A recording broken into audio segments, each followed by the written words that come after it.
नमस्ते प्यारे बच्चों। आज मैं फिर आपके सामने प्रकृति संवाद यह पाठ लेकर उपस्थित हुई हूँ। मैं सुश्री सरिता स्वादी DES विद्यालय की अध्यापिका हूँ और हिंदी संयुक्त के पाठ को लेकर आपके सामने उपस्थित हुई हूँ। तो लेखक किस प्रकार से प्रकृति के साथ एक प्रकार का संवाद करते हैं, उनसे उन जो पेड़ पौधे हैं जो उन्होंने लगाए हैं उसके साथ बातें कर रहे हैं, तो वही संवाद यहाँ पर हम PPT के माध्यम से आज देखेंगे।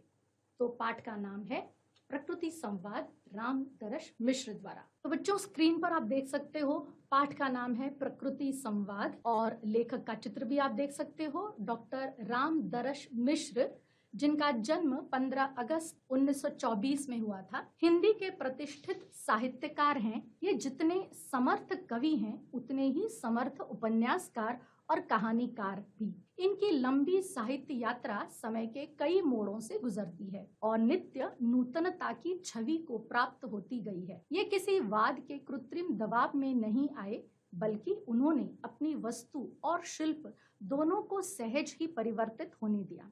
अपने परिवेशगत अनुभवों एवं सोच को सृजन में उतारते हुए उन्होंने गांव की मिट्टी, सादगी और मूल्य धर्मिता को अपनी रचनाओं में व्याप्त होने दिया, जो उनके व्यक्तित्व की पहचान भी है। गीत, नई कविता, छोटी कविता, लंबी कविता, यानी कि कविता की कई शैलियों में उनकी सृजनात्मक प्रतिभा ने अपनी प्रभावशाली अभिव्यक्ति के साथ साथ गजल में भी उन्होंने अपनी सार्थक उपस्थिति रेखांकित की। इसके अतिरिक्त उपन्यास, कहानी, संस्मरण, यात्रा वृत्तांत, डायरी, निबंध आदि सभी विधाओं में उनका साहित्यिक योगदान बहुमूल्य है। तो बच्चों, ये देखा आप लोगों ने कि किस प्रकार से उन्होंने अपनी रचनाएं की हैं। आज हम उनमें से एक पाठ देखने वाले हैं जिसका नाम है प्रकृति संवाद, यानी प्रकृति के साथ बातें करना। तो यहाँ लेखक जो है वो प्रकृति के साथ बातचीत कर रहे हैं। तो प्रकृति में जो कुछ है, पेड़ पौधे, पशु पक्षी, इनसे भी एक प्रकार का हमारा नाता या रिश्ता होता है और उनके साथ जब हम बातें करते हैं तो हमारा जीवन भी, या एक हम कह सकते हैं कि हमारा जीवन भी खिल उठता है और हम अपनी परेशानियों को कुछ समय के लिए भूल जाते हैं।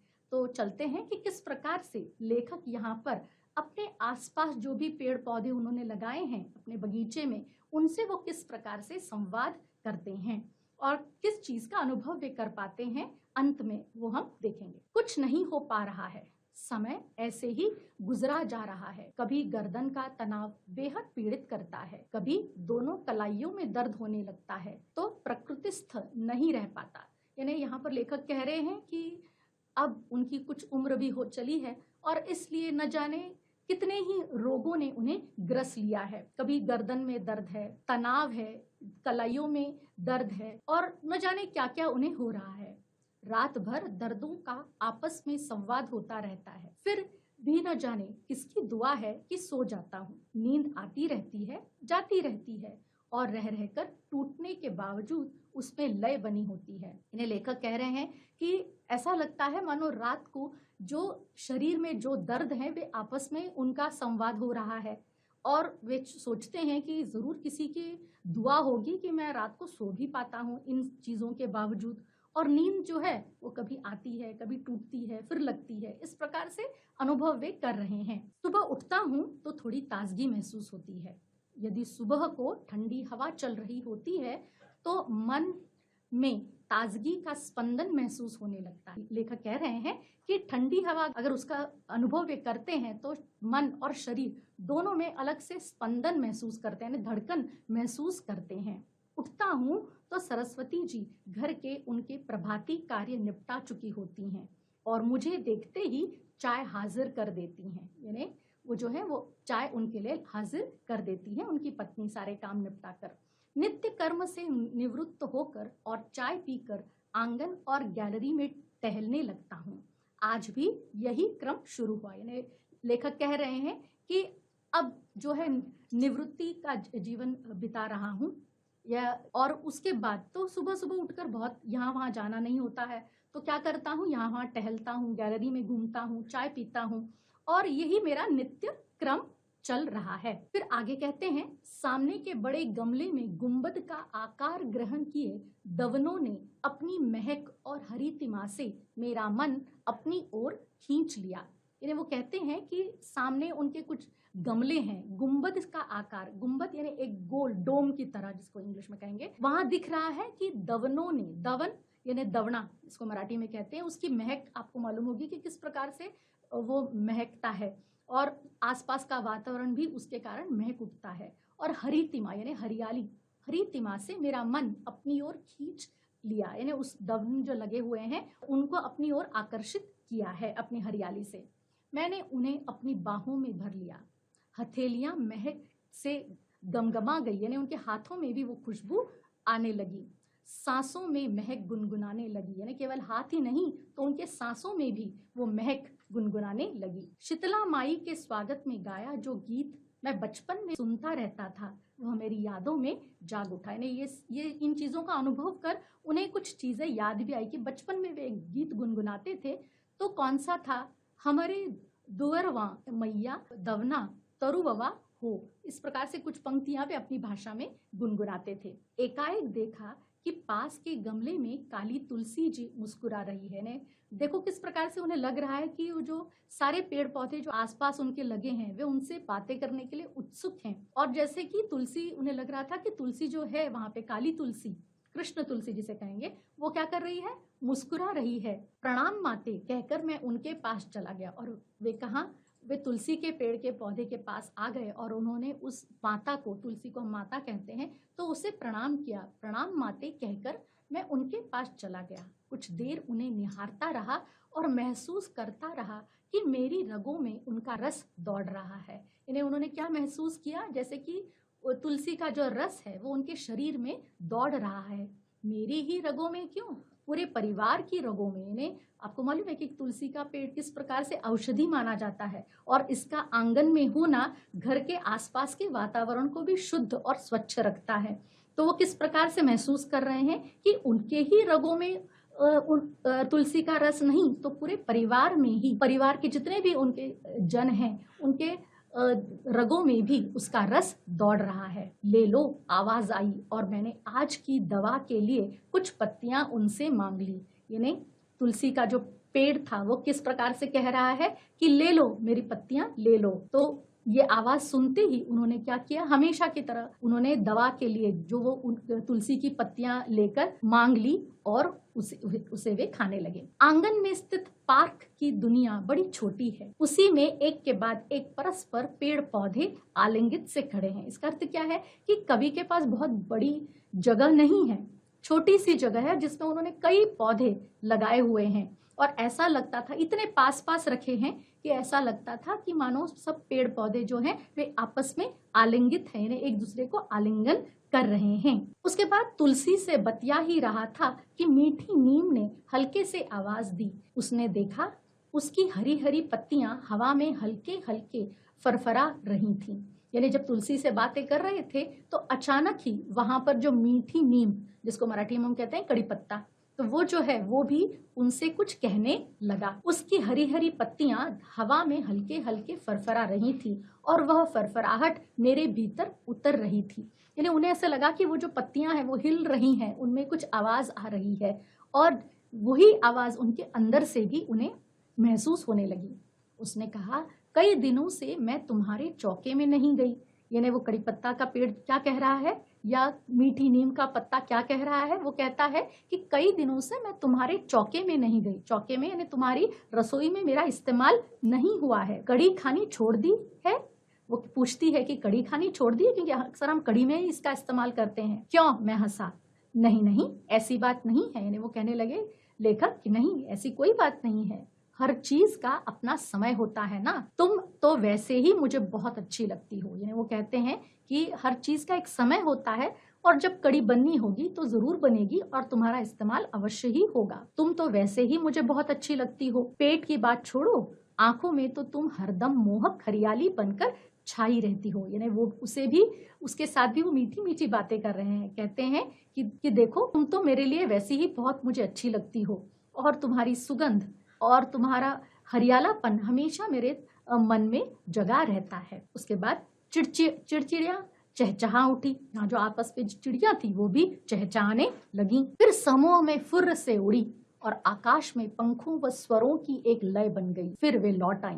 यानी उन्होंने देखा कि वहां जो समूह में चिड़िया वगैरह बैठी थी वो आकाश में अचानक उड़ी, उनके पंखों से जो ध्वनि निकली और उनका स्वर भी वो भी उन्हें सुनाई देने लगा, और अचानक ही वो जो स्वर थे वो निकल भी गए और फिर से लौट भी आए।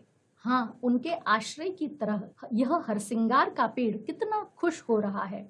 यानी हरसिंगार के पेड़ पर जो भी पक्षी बैठते हैं उनकी आवाज या उनका जो आसपास रहना है वो हरसिंगार के पेड़ को बहुत अच्छा लगता है। यहाँ पे आप हरसिंगार के फूल देख सकते हैं। हरसिंगार यानी जिसे हम पारिजात भी कहते हैं, और ये सभी को बहुत ही अपनी ओर आकर्षित करता है। उसकी जो खुशबू है, मादकता जो है उस फूलों की खुशबू में, वो सभी को आकर्षित करता है। तो लेखक कहते हैं यह हरसिंगार का पेड़ कितना खुश हो रहा है, जैसे कह रहा हो आओ अपनी चिड़ियों मेरी डाल डाल पर खुद को और गाओ। वो जैसे मानो चिड़ियों को पुकार रहा है कि मेरी डालियों पर बैठो, खुद को यहाँ यानी यहाँ वहां उछलो और गाओ ताकि मुझे खुशी मिल सके। आओ चिड़ियों मीठे मीठे स्वरों से मुझे नहलाओ, मैंने देखा हरसिंगार नए पत्तों और टहनियों से लद गया है, जाड़े में खड़खड़ सा हो जाता है। यानी जाड़े के दिनों में, ठंडी के दिनों में उन पर बहुत फूल नहीं खिलते, वो कुछ उजाड़ सा या वीरान सा लगता है। लेकिन अभी क्या है, वो पत्ते और टहनियों से लदा हुआ है, फूल भी लगे हुए हैं।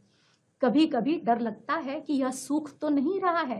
यानी उस समय ऐसा लगता है मानो उस पर एक भी पत्ता नजर नहीं आता है, या पूरा का पूरा पेड़ सूखा नजर आता है। तो डर लगता है कि क्या पेड़ सूख गया है, अब उस पर पत्ते नहीं आएंगे। लेकिन वसंत आते ही इसके भीतर सोई ऊर्जा जागने लगती है। जैसे ही वसंत ऋतु का आगमन होता है तो क्या होने लगता है, उस पर हरी हरी पत्तियां फिर से निकलने लगती हैं और पेड़ कुछ ही समय में हरा भरा हो जाता है, जैसे उसके अंदर कोई ऊर्जा हो और वह जाग उठी हो। प्राण रस छलकने लगता है और क्रमशः नई टहनियों तथा नए पत्तों के सौंदर्य से लद जाता है। यानी लद जाना यानी भर जाना, इतना भर जाता है कि देखते ही बनता है, उसका वर्णन नहीं किया जा सकता। और इतना सुख वो पेड़ सभी को देता है। मैं उसे देख रहा हूँ और लगता है इसमें फूल आया, तब इसमें फूल आया। हाँ, यह हरसिंगार बहुत मस्त है। आषाढ़ में ही हल्की हल्की हंसी उसमें फूटने लगती है। फिर शरद में तो कहना ही क्या, तारों भरा आसमान बन जाता है। यानी लेखक हरसिंगार को लेकर उन्हें बहुत आश्चर्य लगता है कि ये पेड़ कैसा है। यानी कुछ समय पहले ऐसा लगता था जैसे वो सूख गया है, लेकिन वसंत के आते ही उसमें इस प्रकार से पत्तियां, फूल सब कुछ आ जाता है और भर जाता है, और इतना सुख वो लोगों को प्रदान करता है और मस्त रहता है। आषाढ़ में भी हल्की हल्की हंसी उसमें फूटने लगती है। फिर शरद में तो क्या कहना, वो कहते हैं कि शरद ऋतु में उसका क्या कहना, रात के समय फूल इतने सुंदर लगते हैं जैसे तारों भरा आसमान बन जाता है। वो रात भर जगमग जगमग करता रहता है और सुबह को अनंत फूलों के रूप में धरती पर बिछ जाता है। यानी आपने भी देखा होगा कि अगर आपके आंगन में हरसिंगार का पेड़ है तो रात को तो उसके फूलों की खुशबू आसपास सबको महका ही देती है, और सुबह होते ही आप देख सकते हो कि सारे के सारे फूल जो हैं वो जमीन पर बिखरे दिखाई देते हैं, या जैसे मानो धरती पर बिछ गए हों। रात भर उसकी महक घर में टहलती रहती है, उसकी जो खुशबू है रात भर घर में रहती है जिसके आंगन में वो पेड़ है। घर में ही क्यों, पास की गलियों और सड़कों पर भी वह घूमती फिरती है और न जाने कितने लोगों की सांसों में बस जाती है। यानी वो कहते हैं कि जहाँ पर है उसके आसपास ही नहीं बल्कि घर के आसपास जो गलियां हैं, सड़कें हैं, वहां पर भी वो घूमती फिरती है। यानी उसकी खुशबू दूर दूर तक लोग महसूस कर सकते हैं, लोगों की सांसों में बस जाती है। उसकी खुशबू जो है वो लोगों की सांसों में बस जाती है। उसने अपनी महक से सबको खबर दे रखी है कि वह है, यहाँ है, यानी मेरे घर के आंगन में। यानी लेखक कह रहे हैं कि उसने अपनी फूलों की खुशबू इतनी फैला रखी है और सबको वो अपने अस्तित्व की पहचान करा रहा है कि मैं हूँ, आंगन में हूँ, और कहाँ हूँ, यहाँ हूँ। अरे वही अटके रहोगे, मुझसे बात नहीं करोगे, चिड़िया तो मेरे ऊपर भी खेलती गाती चहचहाती हैं, फिर मेरी उपेक्षा क्यों? नहीं नहीं अमरूद भाई, तुम्हारी उपेक्षा मैं कैसे कर सकता हूँ। यानी देखो, जब लेखक हरसिंगार के पेड़ की यादों में खोए हैं, तभी अचानक उन्हें सुनाई देता है किसी की आवाज कि अरे मैं भी हूँ यहाँ पर, मेरी तरफ भी जरा ध्यान दीजिए। और वो कौन था? अमरूद का पेड़, अमरूद भाई थे जो लेखक को अपनी ओर आकर्षित कर रहे थे। तुम तो इस आंगन में हरसिंगार से पहले के नागरिक हो, यानी हरसिंगार से पहले तुम यहाँ पर लगे हुए हो। दरअसल तुम दोनों ने मिलकर जो रूप मंडप बनाया है वह चिड़ियों का क्रीड़ा धाम है। यानी तुम दोनों आपस में इस प्रकार से हो कि लोगों ने, यहाँ जो चिड़िया हैं, लोगों ने देखा है कि चिड़ियों का यह क्रीड़ा धाम है, यहाँ खेलती हैं। किस प्रकार से खेलती हैं? लोगों को खुशियां देती हैं। तुम दोनों तो सटे हो यानी एक दूसरे के पास इस कदर करीब खड़े हो। चिड़िया तुम्हारे ऊपर से उसके ऊपर से तुम्हारे ऊपर आया जाया करती हैं। यानी लेखक कहते हैं कि तुम दोनों एक ही हो, अलग कहाँ हो, तुम्हें मैं अलग कर ही नहीं सकता। तुम, यहाँ तक कि जो चिड़िया तुम पर हैं, जिन्होंने तुम पर घोंसले बनाए हैं, वे भी तुम्हें तुम्हारा बंटवारा नहीं करती, बल्कि एक बार कभी हम इस पेड़ पर होती हैं तो कभी उस पेड़ पर होती हैं। तो उन्होंने तुम दोनों में कोई बंटवारा नहीं किया है और मैंने भी कहाँ किया है। लेखक कहते हैं कि उन्होंने भी नहीं किया और मैंने भी तुम्हें नहीं किया है। तुम दोनों का अस्तित्व हम सबके लिए कुछ अधिक महत्वपूर्ण है। यानी लेखक कहते हैं तुम दोनों का, यानी हरसिंगार और अमरूद का पेड़ जो है, उन दोनों का अस्तित्व लेखक के लिए बहुत ही महत्व रखता है। वसंत आते ही तुम्हारी भी विरल डालियां नई पत्तियों और टहनियों से सघन होने लगती हैं और हरसिंगार तो पावस में फूलना शुरू करता है ना। तो लेखक कहते हैं कि वसंत के आते ही, यानी हरसिंगार हो या अमरूद का पेड़ हो, वो दोनों क्या होने लगते हैं?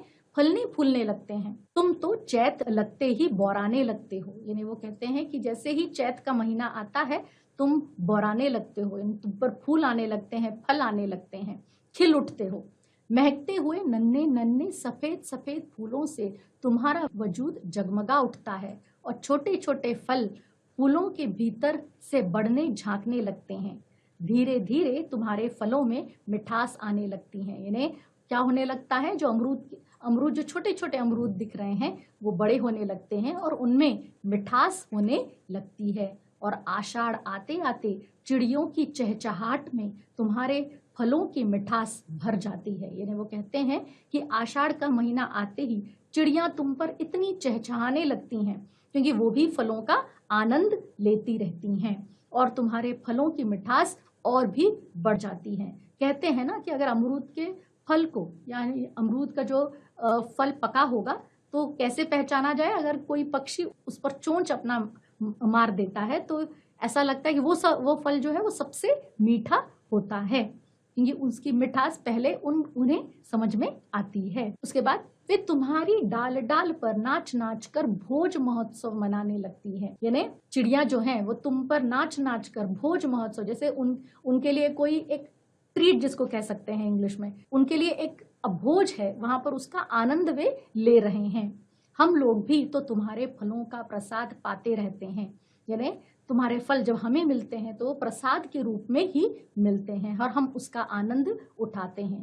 कितने बड़े बड़े और मिठास भरे होते हैं तुम्हारे फल। अरे महाशय, मैं भी तो हूँ। अब देखो, जैसे ही अमरूद के साथ संवाद चल रहा है तो दूसरा भी वहां कोई है जो लेखक का ध्यान अपनी ओर खींचने की कोशिश कर रहा है। अरे महाशय, मैं भी तो हूँ, इस पेड़ के नीचे हूँ, तो क्या हुआ? हूँ तो, यानी वो कह रहा है कि आपका ध्यान तो केवल पेड़ों की तरफ है, आपने नीचे देखा ही नहीं।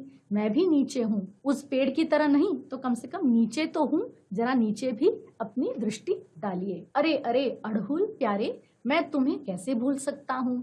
अड़हुल यानी जिसको हम कहते हैं गुड़हल, गुड़हल या जिसको मराठी में जास्वंद, लाल लाल उसमें फूल लगते हैं, तो वो कहते हैं लाल लाल फूलों का मंगल कलश उठाए मेरे समय को रंगते रहते हो और मुझे एक प्यारी प्यारी सुबह मिले। यानी लेखक कह रहे हैं कि तुम्हारे फूल इतने प्यारे प्यारे और जो रंग है लाल रंग, वो जैसे मुझे बहुत ही अच्छा लगता है और मुझ में समा जाता है, निसर्ग की सुंदरता को वो और बढ़ाता है, तो मैं तुम्हें कैसे भूल सकता हूँ और उसके लिए मैं तुम्हारा हमेशा आभारी भी रहूंगा। वे कहते हैं सुबह मिले, इसमें अपनी प्यारी भूमिका निभाते हो, मुझे एक प्यारी सुबह मिले इसके लिए तुम अपनी एक अलग से भूमिका निभाते हो। आभारी हूँ दोस्त। लेखक कहते हैं कि मैं आभारी हूँ दोस्त, देखा कुछ दूर पर सहजन झूम रहा था, जैसे बुला रहा है, आता हूँ भाई, कहो कैसे हो। यानी उसकी प्रशंसा करते करते, अड़हुल की प्रशंसा करते करते उनका ध्यान सहज ही कहाँ पर जाता है, वहां पर पेड़ लगा है, और वो किसका पेड़ है? सहजन, जिसको मराठी में शेवगा हम कहते हैं। यहाँ पे चित्र में आप देख सकते हो कि देखो उसकी फलियां कैसी लगी हुई हैं। तुम तो सदाबहार हो भाई, यानी लेखक उससे कहते हैं कि तुम तो सदाबहार हो, हमेशा से ही, हमेशा तुम पर बहार ही रहती है। और पेड़ तो वसंत में फूलते हैं, तुम तो 12 मास सुगंध भरे फूलों से लदे रहते हो, और उन फूलों पर मधुमक्खियां वो भौरें गुनगुनाया करते हैं या गुनगुनाते हैं वहां पर। जाड़ों में जब मैं तुम्हारे पास धूप में बैठता हूँ, तब तुम्हारी मतवाली सुरभि, सुरभि यानी सुगंध, खुशबू से नहाता रहता हूँ। भीतर कविता गुनगुनाती है।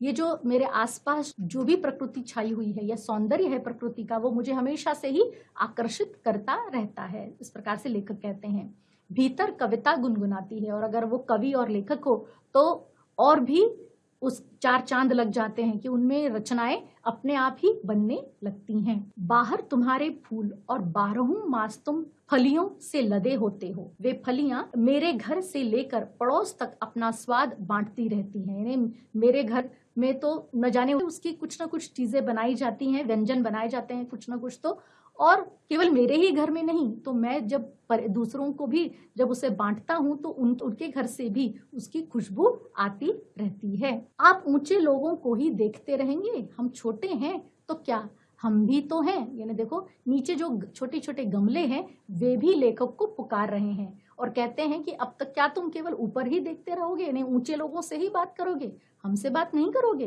देखो बेला के फूल मुझे उलाहना दे रहे हैं। लेखक कह रहे हैं कि बेला के फूल जो है वो शिकायत कर रहे हैं मुझसे, और उनकी पंक्ति में कई कई गमलों में तरह तरह के फूल और पौधे विराजमान हैं। वे कहते हैं कि नीचे भी पौधे हैं, उन्होंने नीचे भी पौधे लगाए हुए हैं जिनमें प्यारे प्यारे फूल हैं, और खासतौर पर बेला के फूल हैं। वे सभी मेरी ओर देख रहे हैं और जैसे संवाद को आतुर है।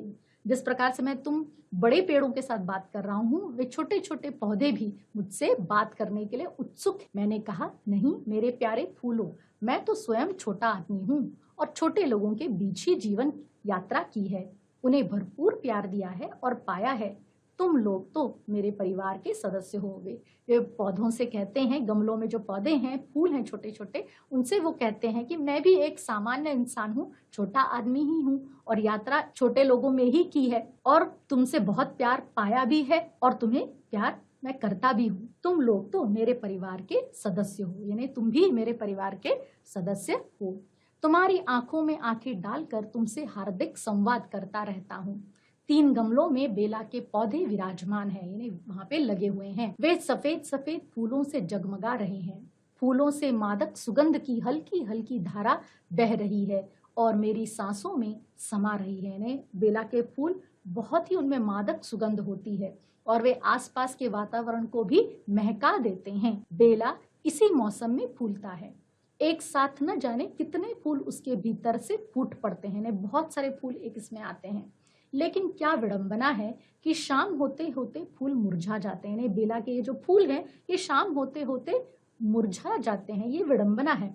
रात को फिर दूसरे फूल खिलते हैं, इसलिए जब मैं सुबह सुबह इनको नेत्रों में भर लेता हूँ, देर तक इनके पास खड़ा होता हूँ कि एक मुक्तक मेरे भीतर रेंगने लगता है। वो कहते हैं कि मैं अपने अंदर उसकी खुशबू को समा लेना चाहता हूँ और नेत्रों में वो जो उन फूलों की जो सुंदरता है वो अपने आंखों में बसा लेना चाहता हूँ। और कुछ पंक्तियां उन्हें याद आती हैं। गूंचे तेरी जिंदगी पर दिल हिलता, बस एक तबस्सुम के लिए खिलता है। तबस्सुम यानी मुस्कुराना, मुस्कुराहट। गूंचे यानी कलियां। हंस के कूचे ने कहा मेहरबान, यह तबस्सुम भी किसे कहाँ मिलता है, यानी मुस्कुराहट भी कहाँ किसी को नसीब होती है। कुछ पौधे तो चुपचाप मुस्कुरा रहे थे। एक पौधा खिलखिलाकर हंस रहा था। खिलखिलाते हुए बोला, कैसे हो दोस्त। सहजन के ऊपर से आवाज गिलोय लता की थी। यानी गिलोय ये औषधि है, आपको मालूम है, औषधि वनस्पति, और वो भी उसकी भी बेला है और वो भी चढ़ी हुई है। लता जिसको कहेंगे। क्रीपर, मुझे ही भूल गए दोस्त, नहीं मेरी गिलोय बहना, मैं आते जाते देखता ही रहता हूँ और तुम्हारी हरी हरी फलियां मेरी आंखों को सुख देती हैं। यानी वो कहते हैं कि मैं तुम्हें कैसे भूल सकता हूँ और तुम्हारी ये जो फलियां हैं मैं कभी भी इसे भूल नहीं सकता, ये तो मुझे बहुत सुख देती हैं। एक तुम ही हो जो कहती है शरीर में कोई भी विकार उत्पन्न हो घबराना नहीं। बातें करते करते गेट आ गया। गिलोय ने कहा ठीक है जाओ घूम आओ।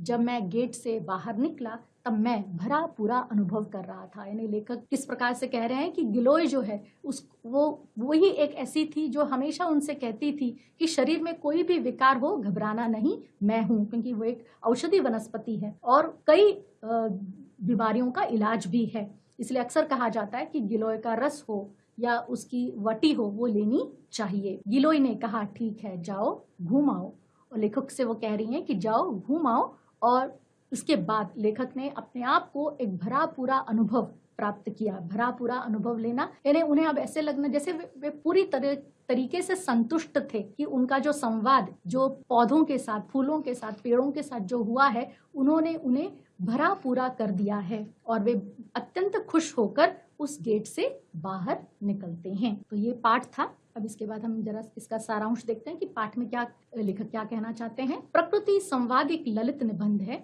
इस निबंध के माध्यम से लेखक ने पाठकों को पेड़ पौधों के प्रति अपनत्व की भावना रखने का संदेश दिया है। देखो बहुत बड़ा संदेश है या मुख्य संदेश जिसे कहेंगे कि पेड़ पौधों के प्रति अपनत्व की भावना रखिए। रात भर लेखक को शरीर में दर्द होता रहता है। लेखक की तबीयत ठीक नहीं है, उन्हें रात में ठीक से नींद नहीं आती है। सुबह उठते ही उन्हें थोड़ी ताजगी महसूस होती है। सुबह की ठंडी हवा उनके तन मन में ताजगी का स्पंदन महसूस कराती है। वे हमेशा की तरह आज भी अपने आंगन व गैलरी में टहलने के लिए जाते हैं। उनके आंगन में पार्क की दुनिया बहुत छोटी है, बहुत छोटी जगह जहाँ पे उन्होंने ये पेड़ पौधे लगा के रखे हैं। दवनों की महक और हरितिमा उन्हें अपनी ओर आकर्षित करती है।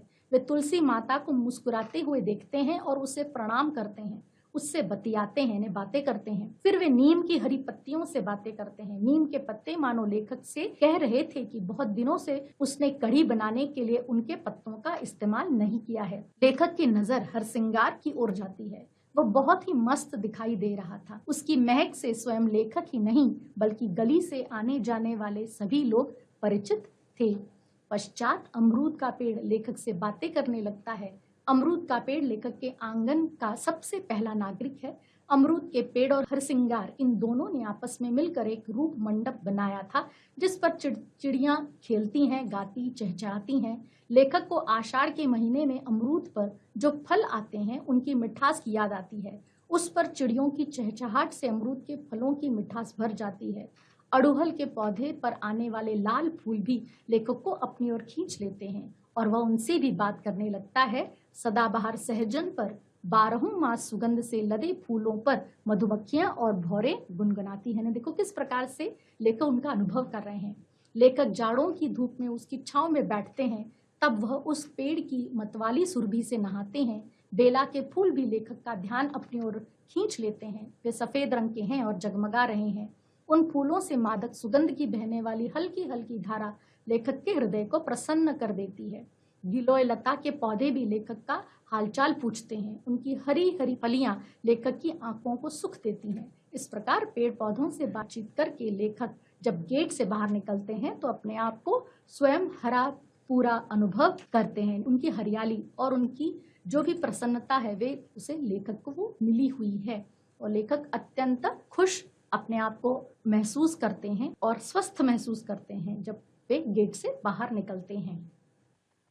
जो लेखक ने पेड़ पौधों के साथ किया है, तो मैं चाहती हूँ कि आप भी अपने आसपास के वातावरण को निहारिए, देखिए कि ये जो मौसम है, हर मौसम का अपना एक आनंद है और महत्व है। उस मौसम का आनंद उठाइए, उससे बातचीत कीजिए। देखो फिर शरीर में जो बीमारियां होती हैं वे किस प्रकार से निकल जाती हैं।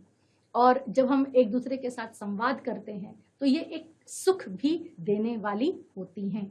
तो आशा करती हूँ ये प्रकृति संवाद वाला पाठ सभी को बहुत पसंद आया होगा और आप भी इसी प्रकार से प्रकृति के साथ संवाद करने की कोशिश अवश्य करेंगे। धन्यवाद।